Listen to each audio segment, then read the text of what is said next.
Bismillahirrahmanirrahim. Assalamualaikum warahmatullahi wabarakatuh. Yang terhormat Bapak Dr. Usman Radiana MPD selaku dosen pengampu mata kuliah desain program pelatihan yang telah memberikan kesempatan kepada saya untuk dapat mempresentasikan dan mempublikasikan salah satu materi yang terdapat pada mata kuliah desain program pelatihan ini, serta teman-teman seperjuangan program studi Magister Administrasi Pendidikan kelas B angkatan 2020 yang saya banggakan. Pada kesempatan kali ini saya akan mempresentasikan salah satu materi pada mata kuliah ini, yaitu terkait dengan konsep, tujuan dan manfaat pelatihan, baik itu bagi kebutuhan perorangan maupun organisasi. Nah, sebelum kita memasuki pada pembahasannya, alangkah lebih baiknya jika kita mengetahui terlebih dahulu apa sih itu pelatihan. Di sini saya mengutip pengertian pelatihan menurut beberapa ahli. Yang pertama yaitu menurut Pribadi pada tahun 2014. Pribadi menyatakan bahwa pelatihan itu merupakan salah satu komponen dalam pengembangan sumber daya manusia pada sebuah institusi, di mana penyelenggaraan program pelatihan diharapkan dapat meningkatkan pengetahuan, keterampilan, dan sikap positif sumber daya manusia yang merupakan aset penting dalam institusi.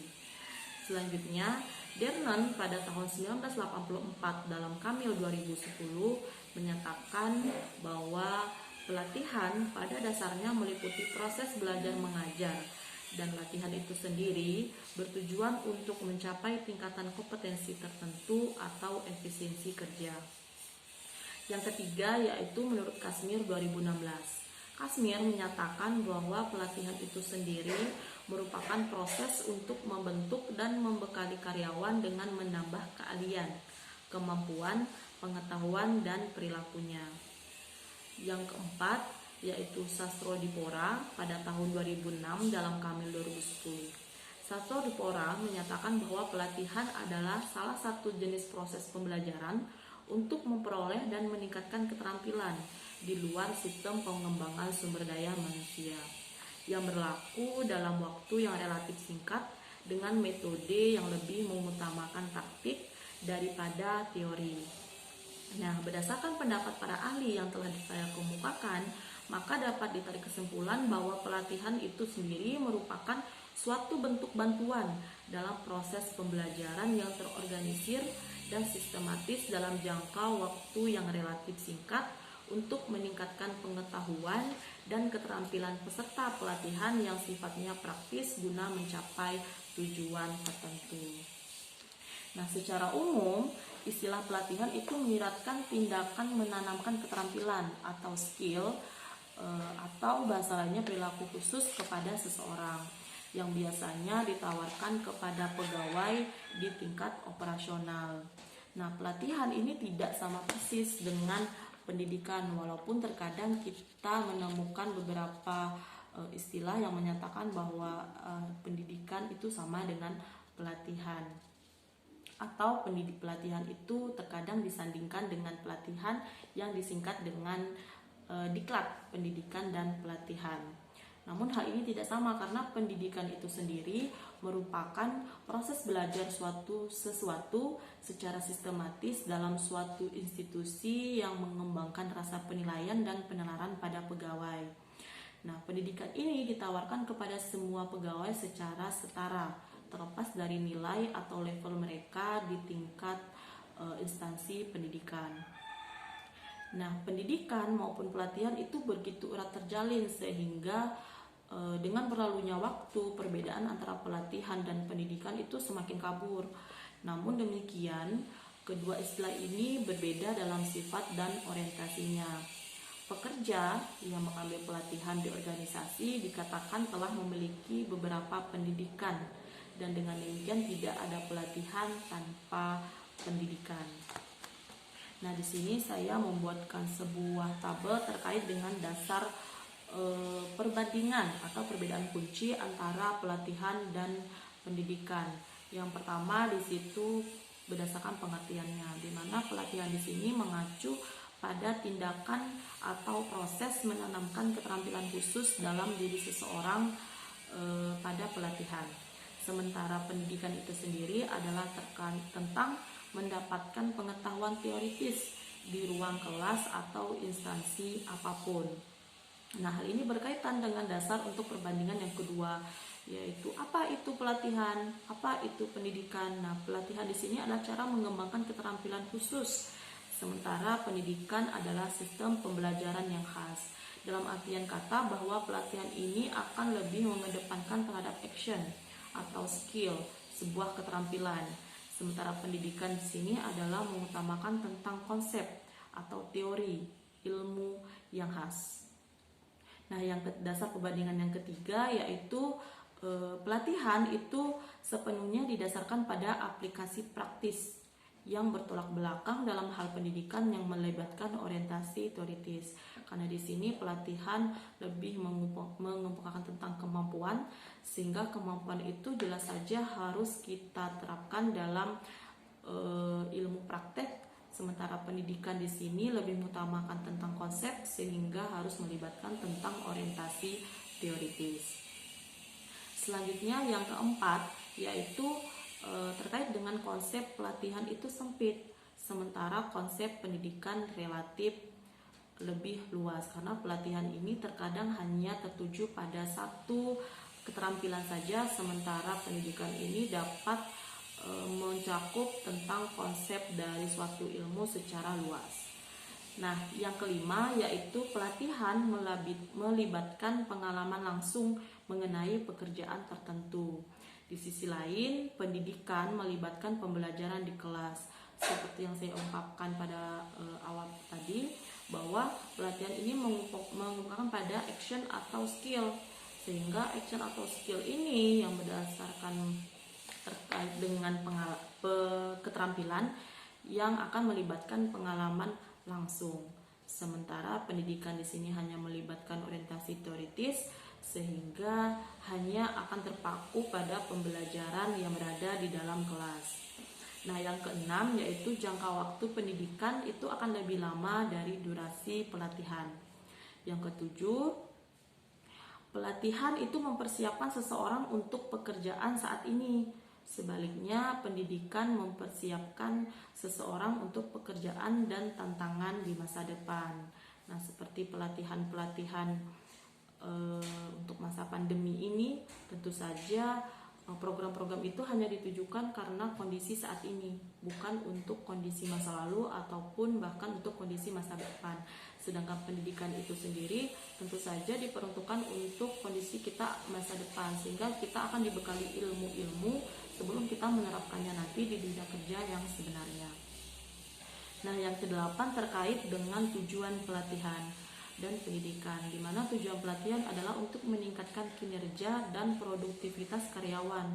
Nah, di sini berbeda dengan pendidikan, di mana tujuannya adalah untuk mengembangkan rasa penalaran dan penilaian. Selanjutnya yang terakhir yaitu selama pelatihan seseorang itu akan belajar bagaimana melakukan tugas tertentu.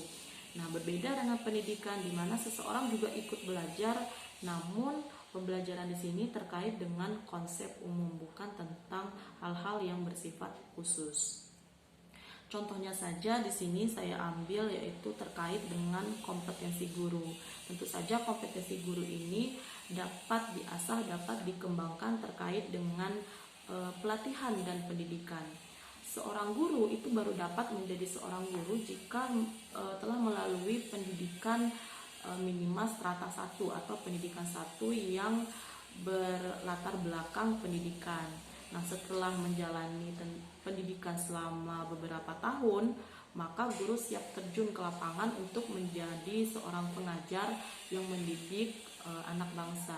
Namun hal itu saja tidak cukup, sehingga guru itu harus memiliki beberapa kompetensi yang akan dilatih, yang perlu dilatih untuk mengembangkan keprofesionalismenya sebagai guru. Nah, di sini terdapat beberapa faktor yang akan mempengaruhi terkait dengan pengembangan kompetensi guru. Yang pertama yaitu komitmen pimpinan. pimpinan misalnya kepala sekolah. Nah, kepala sekolah itu harus meyakini pentingnya pengembangan kompetensi guru. Nah, di mana pelatihan guru itu sendiri tentu saja tidak akan dapat berlangsung dengan baik jika tanpa seizin dari kepala sekolah. Selanjutnya yaitu tenaga ahli. Nah, tenaga ahli ini tentu saja penting untuk guru dalam mengembangkan kompetensinya. Karena jika pelatihan itu sendiri tidak diajarkan oleh tenaga ahli, tentu saja kompetensi guru itu tidak dapat dikembangkan dengan baik dan guru tidak dapat menjadi seorang yang profesional. Selanjutnya yaitu biaya. Nah, hal ini tentu saja merupakan hal yang sangat krusial sekali karena terkadang beberapa pelatihan itu diadakan tidak secara gratis, namun memerlukan beberapa biaya tertentu, misalnya untuk akomodasi atau untuk pembiayaan honor tenaga ahli tadi, sehingga biaya ini penting untuk disupport oleh sekolah, misalnya agar guru dapat mengikuti pelatihan-pelatihan yang diadakan. Nah, ya, hal yang tidak kalah penting yang terakhir yaitu adalah terkait dengan sarana dan prasarana. Tentu saja pelatihan ini perlu ditunjang dengan sarana dan prasarana yang baik agar dapat berjalan dengan semestinya. Nah, selanjutnya, kapan sih waktu yang tepat bagi pemangku kepentingan dalam pendidikan untuk melaksanakan pelatihan? Nah, di sini terdapat 4 waktu yang tepat untuk melaksanakan pelatihan. Yang pertama yaitu dalam penerimaan pegawai baru. Nah, saat instansi pendidikan memiliki pegawai baru, maka inilah waktu yang tepat untuk mengadakan pelatihan. Kegiatan pelatihan tersebut akan bermanfaat bagi mereka untuk mendapatkan gambaran besar tentang pendidikan dan juga divisi yang akan menjadi tanggung jawab pegawai selama periode kerja. Karena tentu saja pegawai baru itu tidak mengetahui seluk-beluk tentang instansi yang akan dimasukinya, sehingga penting untuk diadakan pelatihan terlebih dahulu. Nah, di mana pegawai baru yang akan mengikuti program pelatihan ini akan diberikan pelatihan yang bernama on job training, dan mereka akan dicoba untuk ditempatkan di beberapa bidang. Dan dengan menerapkan cara ini, seorang manajer atau kepala divisi tentu akan mengetahui bidang apa yang cocok untuk menempati calon pegawai sesuai dengan skill yang dimilikinya. Contoh nyatanya pada penerimaan ASN guru misalnya, yaitu pelaksanaan pelatihan dasar calon pegawai negeri sipil yang selalu diadakan setelah pengumuman kelulusan calon ASN. Nah, LASAR atau pelatihan dasar ini atau biasa disingkat dengan LASAR ini tentu saja penting untuk diadakan agar kompetensi dari calon pegawai ini dapat terjaga dan dapat mengefisienkan, meningkatkan profesionalisme mereka yang akan bekerja pada dunia pekerjaan mereka itu sendiri.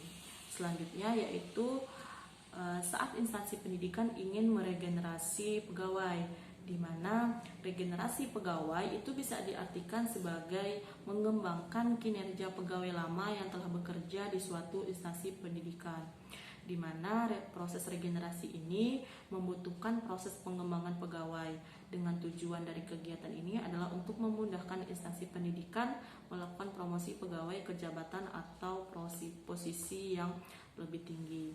Karena saat seseorang itu bekerja pada sebuah instansi dalam waktu yang lama, tentu saja akan mengalami yang namanya kejenuhan atau bosan dalam suatu pekerjaan, sehingga perlu ada namanya upgrading skill atau peningkatan kemampuan. Nah, peningkatan kemampuan ini dapat dilakukan atau dapat dilaksanakan dengan adanya program pelatihan-pelatihan itu sendiri.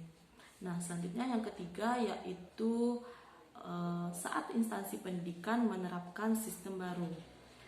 Nah, tanpa menerapkan sistem yang baik, tentu saja sebuah instansi itu tidak akan berjalan dengan lancar. Maka dari itu, kegiatan pelatihan dan pengembangan ini sendiri berfungsi sebagai sosialisasi terhadap kebijakan baru terkait dengan sistem instansi pendidikan, di mana peralihan sistem baru ini pastinya membutuhkan proses adaptasi, sehingga instansi pendidikan harus mengadakan sosialisasi atau pelatihan agar pegawai bisa menyiapkan dirinya terhadap kebiasaan baru. Yang keempat, ketika instansi pendidikan menerapkan kebijakan baru.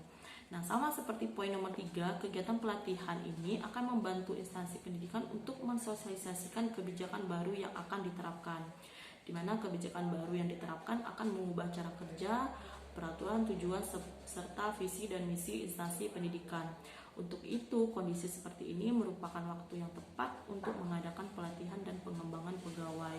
Kita contohkan saja dengan perubahan kurikulum yang terjadi dari tahun ke tahun di negara kita, Indonesia.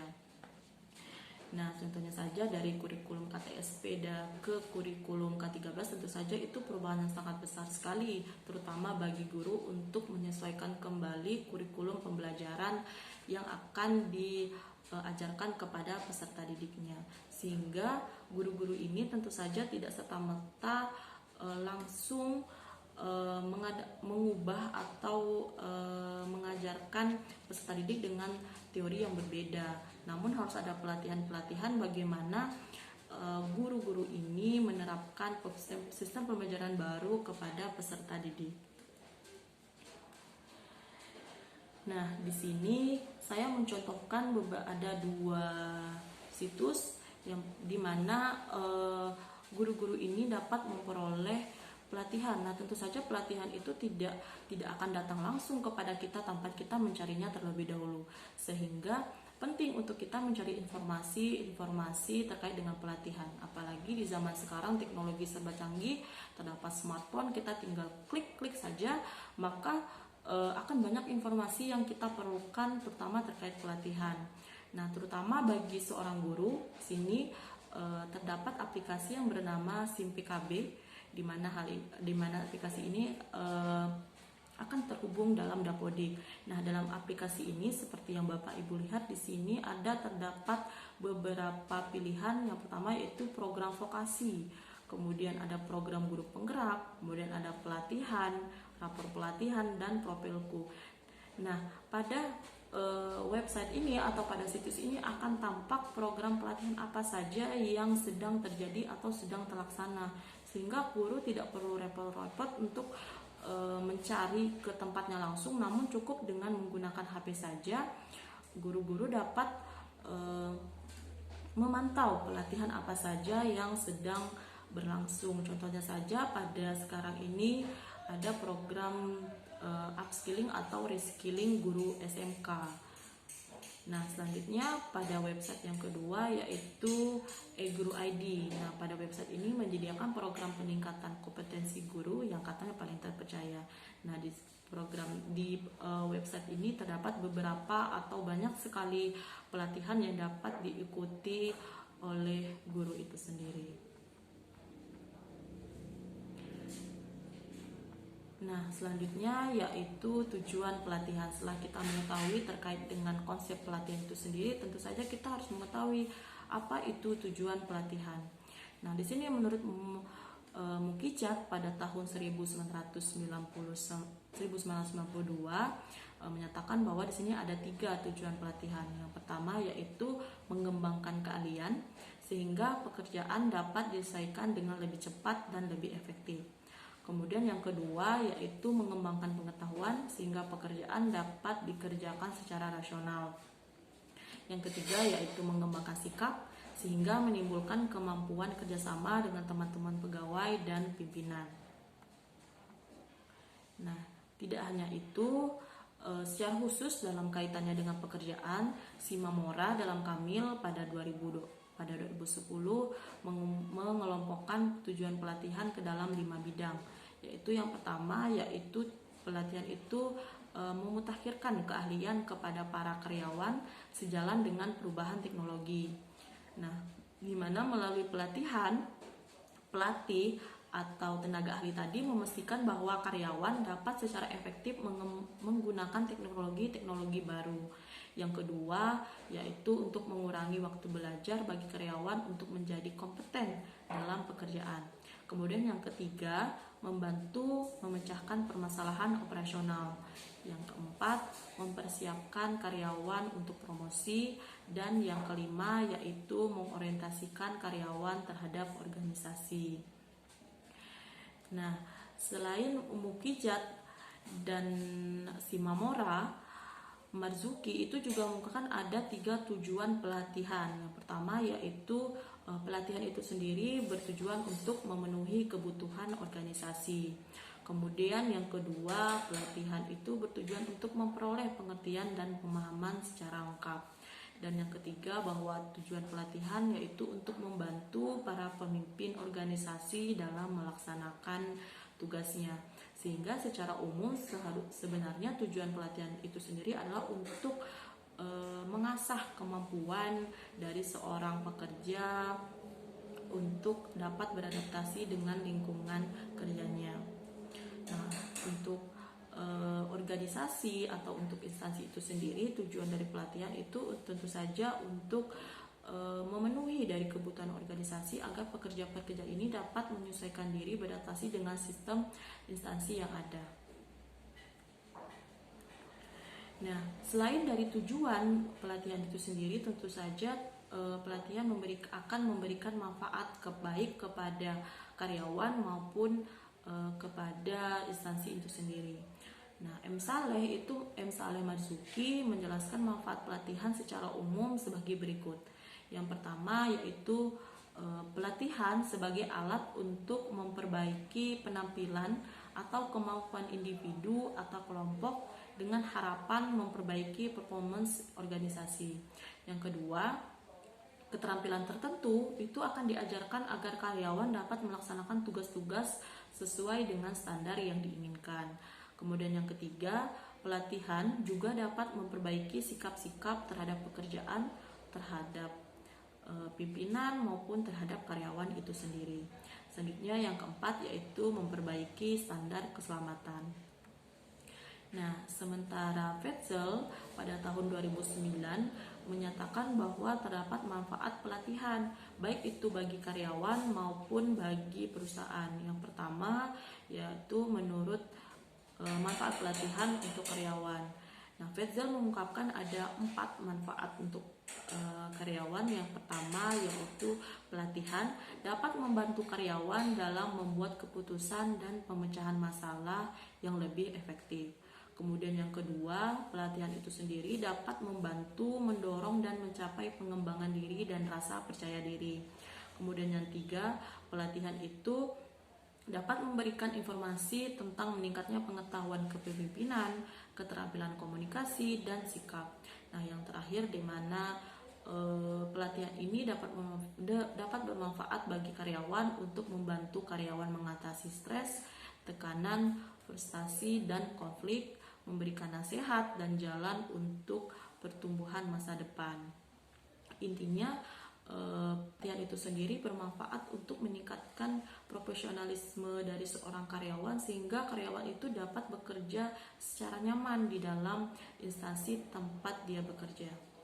Nah, sedangkan manfaat untuk perusahaan itu sendiri yaitu yang pertama untuk mengarahkan peningkatan probabilitas atau sikap yang lebih positif terhadap orientasi profit. Kemudian yang kedua, pelatihan itu bermanfaat untuk memperbaiki pengetahuan kerja dan keahlian pada semua level perusahaan. Nah, yang ketiga yaitu di mana pelatihan itu sendiri membantu karyawan untuk mengetahui tujuan perusahaan, membantu menciptakan image perusahaan yang lebih baik. Yang terakhir yaitu di mana pelatihan itu dapat membantu karyawan untuk menyesuaikan diri dengan perubahan. Nah, dengan adanya pelatihan ini sendiri tentu saja sistem dari suatu instansi atau perusahaan itu dapat terjaga dan dapat berkembang dengan baik karena karyawan-karyawannya dihadapkan pada pengetahuan dan skill baru terhadap teknologi untuk meningkatkan tujuan dari instansi menuju tujuan yang lebih baik. Nah, di sini dapat kita perhatikan ada beberapa program pelatihan yang dilaksanakan oleh beberapa instansi atau perusahaan. Karena kita bekerja pada bidang pendidikan, tentu saja saya di sini akan mengambil contoh terkait dengan pelatihan yang dilaksanakan. Yang pertama yaitu pelatihan yang dilaksanakan oleh Ruang Guru pada tahun 2017 tentang pelatihan peningkatan kompetensi guru. Nah, di sini dapat Bapak Ibu saksikan bahwa pelatihan ini mengajarkan tentang bagaimana cara menggunakan aplikasi Ruang Guru kepada guru-guru yang ada di Nusa Tenggara Tengah. Nah, di sini guru-guru itu sendiri tidak hanya diajarkan konsep dasarnya, tapi juga dipraktekkan bagaimana cara menggunakan aplikasi Ruang Guru ini.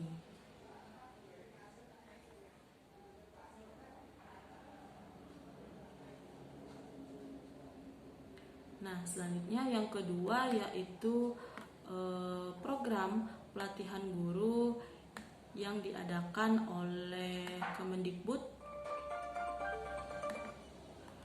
di mana program pelatihan guru ini akan bekerja sama dengan pemerintah Prancis, sehingga guru-guru produktif SMK itu akan pergi ke Prancis untuk melaksanakan pelatihan. Tentu saja hal ini terjadi sebelum pandemi, sehingga pelatihan itu dapat dengan sangat mudah didapatkan sebelum terjadinya pandemi. Nah, namun seperti kita tahu pada sekarang pelatihan secara langsung itu sangat sulit untuk kita temui, sehingga pemerintah Indonesia itu menggunakan berbagai cara bagaimana agar guru-guru kita itu dapat tetap melaksanakan pelatihan walaupun tidak secara langsung, sehingga pada masa pandemi ini bermunculanlah yang namanya pelatihan-pelatihan daring, atau biasanya kita kenal dengan nama webinar atau web seminar yang diadakan secara online. Nah, di sini saya menemukan satu contoh yang diadakan oleh Kementerian Pendidikan dan Kebudayaan, yaitu terkait dengan Diklat Guru Moda Daring Berinovasi dan Berkarya pada guru SD dengan tema peningkatan kompetensi berbasis kecakapan abad ke-21 bagi guru sekolah dasar. Nah, webinar ini dilaksanakan secara online, tidak secara langsung, di mana pendaftaran maupun kegiatannya juga dilaksanakan secara online. Nah, di sini dapat Bapak Ibu lihat beberapa guru sedang mengikuti Zoom meeting pelatihan pada diklat ini. Walaupun memang feeling atau rasanya itu tidak akan sama saat kita mengikuti pelatihan secara langsung, namun di sini pemerintah berusaha agar kompetensi guru itu dapat tetap profesional walaupun pada masa pandemi. Nah, tentu saja seperti kita tahu tadi pelatihan itu sendiri itu lebih berorientasi pada pengalaman langsung atau kepada praktek. Nah, sehingga praktek yang diajarkan pada masa pandemi ini tetap menggunakan berbasis online, namun tidak akan membuat peserta pelatihan itu merasa bosan. Nah, setelah beberapa saat itu melaksanakan webinar, sekarang pada tahun ini pemerintah mencoba untuk menerapkan tatap muka secara terbatas untuk beberapa kegiatan. Nah, di mana pelatihan-pelatihan tentu saja boleh untuk dilaksanakan secara tatap muka, tetapi ini tetap mematuhi protokol kesehatan, yaitu menggunakan masker, menjaga jarak, bahkan sekarang harus beberapa pelatihan itu harus menunjukkan sertifikat vaksin atau harus melakukan tes swab terlebih dahulu sebelum melakukan kegiatan pelatihan. Nah, karena apabila kita tidak menerapkan kegiatan pelatihan, itu akan terjadi hal-hal yang tidak diinginkan. Contohnya saja seperti berita yang sudah saya dapatkan di sini pada Kalimantan Tengah. Di sini terdapat pelatihan guru tatap muka dibubarkan. Nah, apa penyebab pelatihan guru tatap muka ini dibubarkan? Nah, ternyata penyebabnya adalah tidak memenuhi standar dari protokol kesehatan itu sendiri, seperti kapasitasnya itu melebihi standar yang seharusnya, sehingga diklat ini harus dibubarkan padahal guru-guru itu sudah datang di tempat. Nah, hal ini sangat disayangkan sekali. Yang seharusnya mereka sudah datang jauh-jauh namun harus dibubarkan. Hal ini menjadi pelajaran kepada kita apabila ingin mengadakan pelatihan atau mengikuti pelatihan pada masa sekarang harus tetap mematuhi protokol kesehatan dengan memakai masker, menjaga jarak, kemudian membawa hand sanitizer agar pelatihan atau kegiatan yang akan kita laksanakan itu berjalan dengan lancar. Nah, dari materi yang telah saya sampaikan, saya menyimpulkan bahwa pelatihan itu sendiri merupakan suatu kegiatan untuk mengasah kemampuan, skill dari seseorang agar dapat menjadi lebih profesional dalam bekerja. Sebelum saya mengakhiri materi, di sini ada sebuah peribahasa lama, yaitu ala bisa karena biasa atau kalah kepandaian oleh latihan, di mana sesuatu yang sukar kalau sudah biasa dikerjakan tidak akan terasa sukar. Sama seperti kita dalam melaksanakan pelatihan, awalnya kita yang belum bisa karena dilatih terus-menerus maka akan membuat kita bisa untuk melakukannya. Nah, sekian presentasi yang dapat saya sampaikan. Kurang lebihnya saya mohon maaf. Apabila ada saran pendapat dari Bapak Ibu, teman-teman sekalian, akan sangat saya terima. Sekian presentasi saya akhiri. Wabillahi taufiq wal hidayah. Assalamualaikum warahmatullahi wabarakatuh.